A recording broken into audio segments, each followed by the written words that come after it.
Ada 7 golongan yang akan memperoleh naungan Allah di hari yang tidak ada naungan selain naungannya tersebut. Di waktu padang mahsyar, matahari yang sangat panas, tidak ada pepohonan, tidak ada tempat bernaung, yang ada hanya naungan Allah. Siapa-siapa yang bisa bernaung di naungan Allah itu, Rasulullah mengatakan dalam satu kesempatan, beliau mengatakan ada 7 golongan yang akan memperoleh naungan di hari yang tidak ada naungan selain naungannya tersebut. Mereka adalah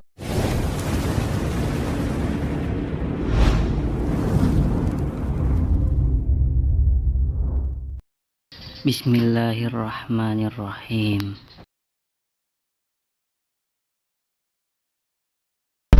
Dalam sebuah hadis disebutkan bahwa seluruh anggota tubuh manusia akan hancur kecuali ujung tulang ekor.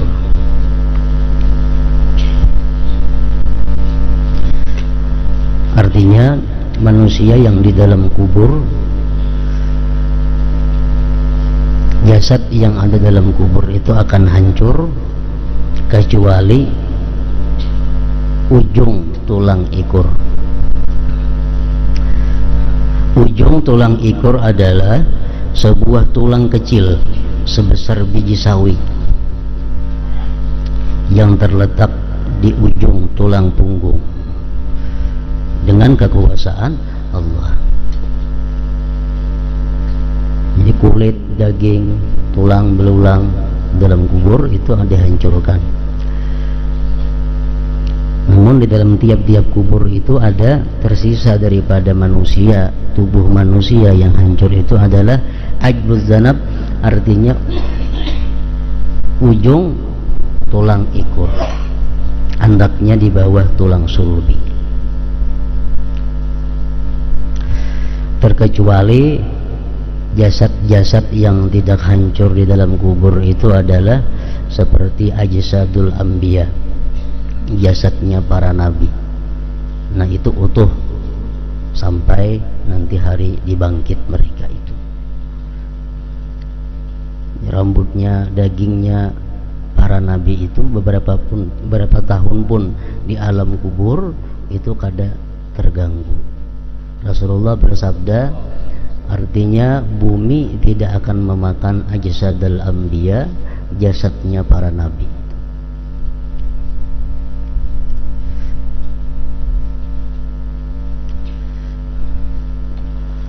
Dan lagi yang tidak dimakan bumi adalah ajsadus syuhada, jasad orang-orang yang mati syahid fisabilillah. Itu pun jasadnya kada dimakan oleh bumi. Banyak kejadian-kejadian yang dikisahkan di dalam kitab-kitab sejarah tarikh tentang keutuhan jasadnya para syuhada itu. Di antaranya di Uhud itu ada beberapa orang syuhada Uhud yang mati dalam perang Uhud itu, antara lain Amr bin Jamuh lawan Abdullah bin Amr. Mereka dikubur di suatu tempat. Mereka adalah gugur sebagai syuhadanya Uhud, dikubur. Kemudian sesudah 46 tahun kenapa ada banjir besar menghantam, membongkar kubur-kubur yang ada itu. Ternyata jasadnya Amr bin Jamuh dan Abdullah bin Amr ini masih utuh beserta baju-bajunya, beserta darah-darah yang ada waktu mereka syahid fisabilillah itu. Padahal sudah 46 tahun. Demikian pula yang terjadi di kota Madinah. Waktu itu dinding kubur Rasulullah itu rabah, terbongkar.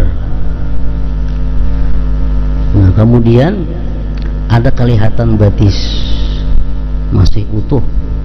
Lalu sahabat ini ribut, batis berangkat itu batis Rasulullah. Ini sudah masa berpuluh-puluh tahun sudah wafatnya Rasulullah. Barangkali itu batisnya Rasulullah. Lalu ada salah seorang yang bernama Salim bin Abdullah bin Umar berkata, itu lain batisnya Rasulullah, itu batis kaiku Umar bin Khattab. Aku penandu itu batis kaiku. Nah, padahal sudah berpuluh tahun Umar bin Khattab ini dikubur di situ. Ini membuktikan kebenaran hadis Rasulullah bahwa tanah kada akan makan, kada akan menyentuh akan jasadnya para anbiya, dan kada akan memakan jasadnya para syuhada, orang-orang yang gugur sebagai syahid fisabilillah. Kemudian lagi ada hadis yang mengatakan orang-orang yang hidupnya sebagai muadzin,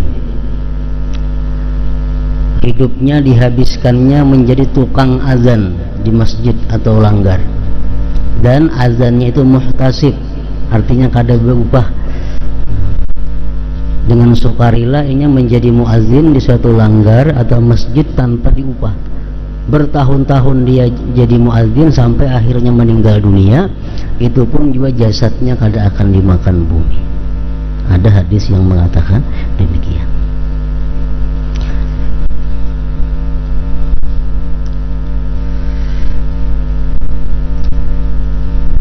Dengan kekuasaan Allah tadi, setelah disiram dengan air hujan yang sangat lebat menyerupai air mani yang membanjiri bumi hingga kedalaman 12 hasta. Dengan air hujan itulah ujung tulang punggung tadi menjadi hidup, menjadi berkembang, menjadi manusia seperti asalnya dahulu kala. Dari tulang itulah tumbuhlah manusia seperti tumbuhnya tanaman. Air hujan ini berasal dari bawah arsy dan dinamakan sebagai air kehidupan. Lalu Allah memerintahkan agar ditiupkan roh ke jasad mereka. Jadi artinya ini sebelum sanggakala yang kedua. Kan sanggakala yang pertama, tiupan Israfil pertama itu menghabiskan, mematikan seluruh makhluk, kecuali ada beberapa orang yang kada dimatikan oleh Allah. Namun makhluk manusia, binatang semuaan sudah habis. 40 tahun sesudah itu, lalu sanggakala kedua ditiup oleh Israfil, akhirnya manusia bangkit dari kuburnya. Nah, ini terjadi sesudah hujan lebat yang kedalamannya 12 hasta.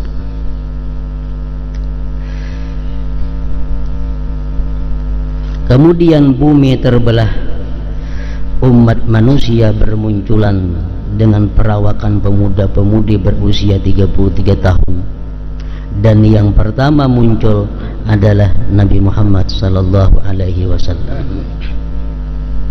Setelah itu, sebagaimana digambarkan oleh wahyu Allah berikut, muhti'ina ila da'i yaqulul kafiruna hadza yaumun asir. Mereka datang dengan cepat kepada penyeru itu. Orang-orang kafir berkata, ini adalah hari yang berat. Hari berbangkit adalah merupakan hari yang berat bagi orang-orang kafir. Waja'at kullu nafsin ma'aha sa'iqun wa syahid. Dan datanglah tiap-tiap diri, tiap-tiap orang ditemani seorang malaikat penggiring dan saksi, yaitu malaikat pencatat amal. Kemudian para malaikat menggiring mereka ke padang mahsyar, bumi yang penuh berkah dan sunyi. Mereka juga digiring oleh api yang keluar dari sebuah jurang di Adan atau Barhut yang terletak di pinggiran Hadramaut, sebagaimana telah disebutkan di atas. Api itu berkobar di belakang mereka. Kemudian manusia, jin, syaitan dan hewan berkumpul menjadi satu di mahsyar yang agung. Para malaikat mengelilingi mereka saf demi saf. Matahari turun mendekat sehingga mereka kesusahan dan merasa sangat kehausan, kepanasan dan tertekan jiwanya. Keringat mereka bercucuran membanjiri bumi hingga kedalaman 60 hasta, sehingga di antara mereka ada yang tenggelam dalam banjir keringat tersebut, masing-masing berlindung di bawah naungan sedekahnya. Hanya orang-orang yang banyak bersedekah yang bisa bernaung daripada panasnya matahari pada hari mahsyar itu. Ada 7 golongan yang akan memperoleh naungan Allah di hari yang tidak ada naungan selain naungannya tersebut. Di waktu padang mahsyar, matahari yang sangat panas, tidak ada pepohonan, tidak ada tempat bernaung, yang ada hanya naungan Allah. Siapa-siapa yang bisa bernaung di naungan Allah itu, Rasulullah mengatakan dalam satu kesempatan, beliau mengatakan ada 7 golongan yang akan memperoleh naungan di hari yang tidak ada naungan selain naungannya tersebut. Mereka adalah orang yang adil. Dalam hadis disebutkan imamun adilun, pemimpin yang adil, pemegang kekuasaan yang adil. Adil dalam hukum, adil dalam ekonomi, adil dalam pemerintahan. Artinya adil di dalam hukum itu adalah menegakkan hukum kada pandang bulu, sebagaimana Rasulullah bersabda, yang artinya andai kata, ujar Rasulullah, andai kata putriku Fatimah itu mencuri, tetap aku potong tangannya. Andai kata putriku Fatimah mencuri, tetap aku potong tangannya. Ini merupakan keadilan hukum dari Rasulullah dalam bentuk penegakan hukum tanpa pandang bulu. Pemimpin yang adil, adil di dalam hukum. Yang kedua, adil di dalam ekonomi, dalam membagi kekayaan negara, membagi harta-harta milik negara. Imam yang adil ini adalah memberikan kekayaan negara itu kepada semua rakyat yang berhak dengan kekayaan itu, tanpa mengutamakan pribadi, tanpa mengutamakan keluarga, mengutamakan golongan dan partainya. Semua rakyatnya itu sama hak dalam menikmati harta kekayaan yang dikelola oleh negara. Nah, ini imam yang adil.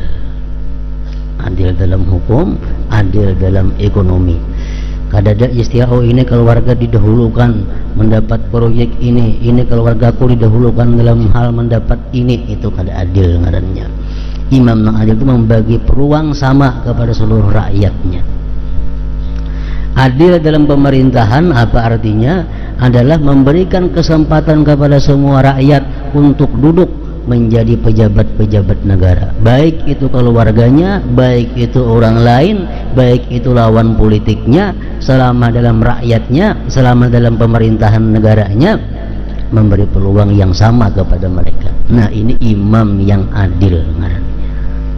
Imam yang adil macam inilah yang di padang mahsyar kaina kada kapanasan. Kenapa? Dinaungi oleh naungan Allah Subhanahu wa ta'ala.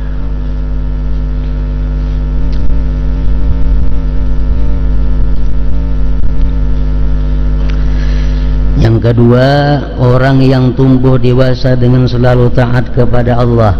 Sabun nasya'a fi ibadatillah, pemuda yang hidupnya taat kepada Allah, pemuda pemudi yang menghabiskan masa muda-mudinya itu dalam urusan ibadah kepada Allah. Kan pemuda itu masa di mana mereka suka berbuat sia-sia.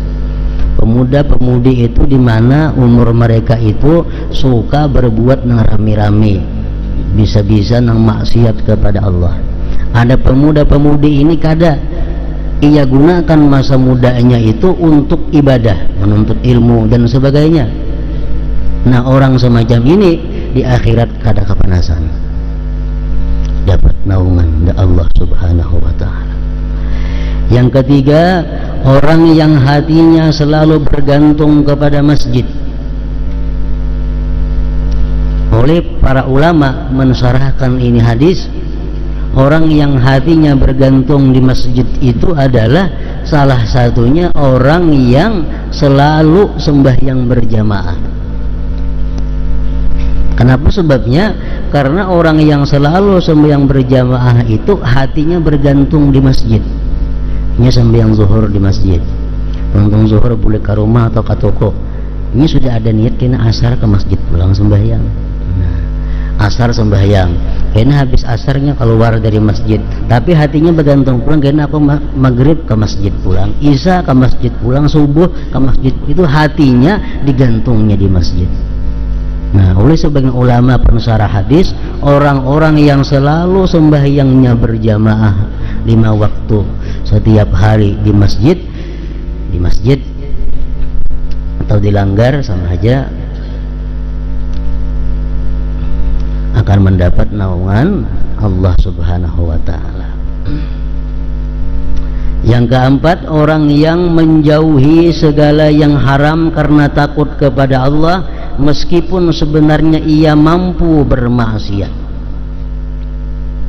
Peluang untuk maksiat itu ada, orang kadang tahunya, tapi ia takut lawan Allah, dia tinggalkan maksiat. Nah, orang seperti ini pun dapat juga naungan Allah pada hari kiamat. Dan orang yang merahasiakan sedekah karena Allah, ini rahasiakan sedekahnya, sedekatus sir. Sedekah ini memang ada yang abdal dinampakkan, ada juga yang abdal disembunyikan. Nah, kalau kita memakai itu hadis, hendaknya kedua-duanya kita gawi. Ada sedekah itu kadang-kadang kita nampakkan, tapi ada juga kita berisi sedekah yang kita sembunyikan. Supaya apa? Supaya fadilat kedua-duanya itu dapat. Kita sedekah, kita nampakkan sedekah kita, kita umumkan bahwa kita memberikan ini, menyumbang ini sekian juta, kita umumkan, bukan karena minta tangguh riya, kada, kita nampakkan dengan tujuan apa? Agar orang lain tergerak mengikuti kita, agar orang lain terbuka hatinya mencontoh kita. Nah, kita bersedekah, orang lain umpat bersedekah, kita pun dapat bagian pahala. Nah, ini sedekah yang terbuka. Cuma risikonya ada, bisa kemasukan riya. Bila kurang-kurang iman, kurang-kurang baik hatinya, ini masuk riya. Sedangkan ibadah rahasia itu pun ada juga gunanya, ada juga manfaatnya. Nah, terutama tadi akan mendapat naungan Allah pada hari mahsyar yang tidak ada naungan. Dan orang yang mencucurkan air mata ketika sedang sendirian berzikir kepada Allah di tempat khalwat, di kamarnya atau di rumahnya, orang sedang guringan semuaan, orang kadang bangunnya atau orang kada tahunya, inya berzikir sambil mengeluarkan air mata. Kenapa berzikir menangis? Berzikir itu mau tangis, kenapa sebabnya? Bisa menyebabkan inya menangis berzikir itu adalah karena kegembiraan hatinya. Karena kegembiraan hatinya dapat berzikir yang berarti berhadapan bersama-sama dengan Allah Subhanahu wa ta'ala, lalu dia tertangis. Ada orang yang berzikir kepada Allah, lalu dia ingat dosa-dosa yang dilakukannya dahulu, lalu ia tertangis. Nah, asalkan itu di tempat saurangan, itu akan dapat naungan Allah pada hari mahsyar. Datang orang banyak, ada itu menangis itu. Tangisan yang kita air mata yang keluar di tengah majelis itu nol, ada hasilnya. Abang lebih gana pahalanya daripada nang kada menangis, kada.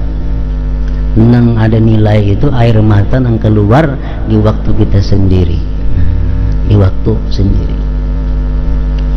Itu ada naungan di padang mahsyar nanti, naungan Allah yang memberikan dia perlindungan daripada panasnya matahari waktu itu. Dan Rasulullah sallallahu alaihi wasallam bersabda, man anzara mu'siran aw wada'alahu azallahu Allah fi zilli arsyih. Barang siapa menunda tagihan hutangnya atau membebaskan hutangnya dari orang yang sedang dalam kesulitan, maka Allah akan menempatkannya di bawah naungan arasnya juga. Ini dalam kesempatan tadi Rasulullah menyebutkan 7 yang dapat naungan.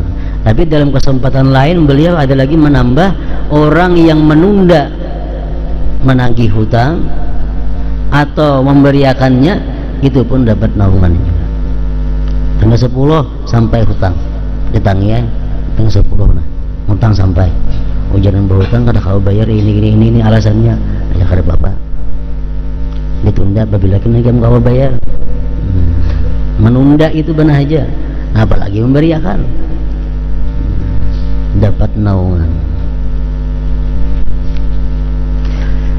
Banyak Rasulullah dalam kesempatan-kesempatan lain menyebutkan orang-orang yang dapat naungan Allah itu. Antara lain beliau juga menyebutkan yang dapat naungan Allah itu adalah tajirun sadikun fil af'al wal aqwal, pedagang yang jujur pada perkataan dan perbuatannya. Pedagang yang jujur baik kata-katanya waktu jual beli itu atau tingkah lakunya jujur, itu pun dapat naungan Allah. Dalam syarah hadis disebutkan adalah termasuk dalam kejujuran itu orang yang tidak memuji barang dagangannya. Artinya menjual barang itu apa adanya, ada usah disambat ini baik nah barangnya bagusnya nanti warnanya, itu memuji-muji barang seorang karena itu kada jujur lagi sudah.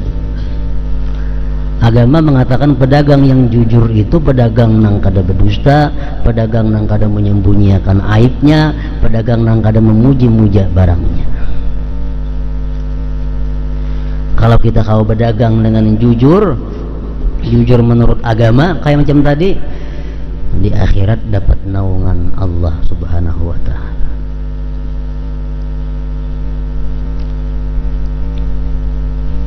Lain-lain pedagang saikong-saikong, ada pedagang berapa harganya 25.000, kurang kah?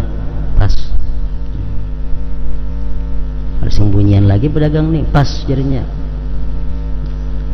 jual hendak tukar, nak ada 25.000 pas jual tukar. Nah ini pedagang yang baik, pedagang yang dipuji oleh Allah dan Rasulnya. Berapa harganya?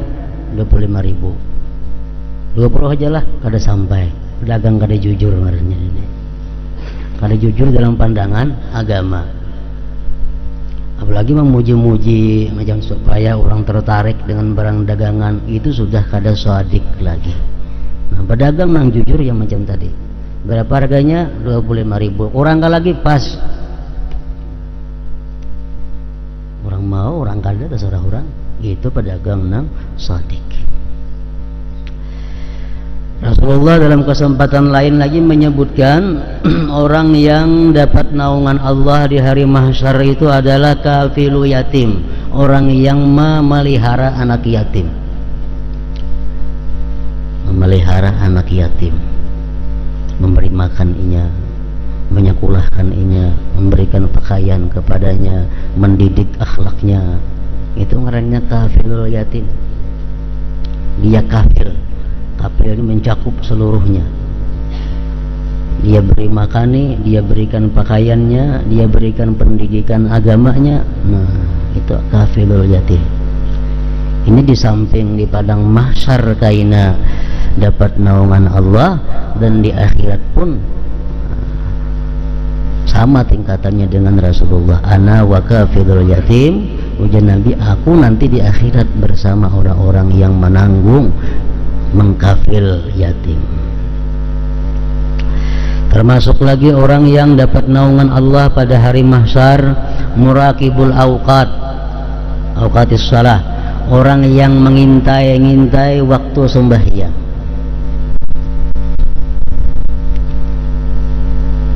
Orang ini gawiannya mengintai waktu sembahyang. Kayaknya bila sampai waktu sembahyang, nah, diberitahukannya azan KAI-nya misalnya, azan atau kada azan kada jadi masalah, yang penting gawiannya ini adalah mengintai waktu sembahyang lalu memberitahu kepada orang waktu sudah masuk. Ini termasuk juga dapat naungan Allah. Termasuk juga dalam naungan Allah pada hari mahsyar itu aimun sagalathu aitamuhu anin nikah, janda, perempuan janda yang enggan kawin, kada mau dilamar orang karena alasan memelihara anak yatim. Perempuan yang ditinggal mati lakinya, ada berisian anak yatim, ada orang melamar lawannya, ini kada hendak. Kenapa anak belaki? Maharagu anak yatim. Nah, ini perempuan termasuk juga dalam naungan Allah pada hari mahsyar kaina. Rasulullah menyebutkan lagi orang yang dapat naungan Allah itu adalah talibul ilim, orang yang penuntut ilmu. Penuntut ilmu baik mengajar, baik belajar, baik mendengar.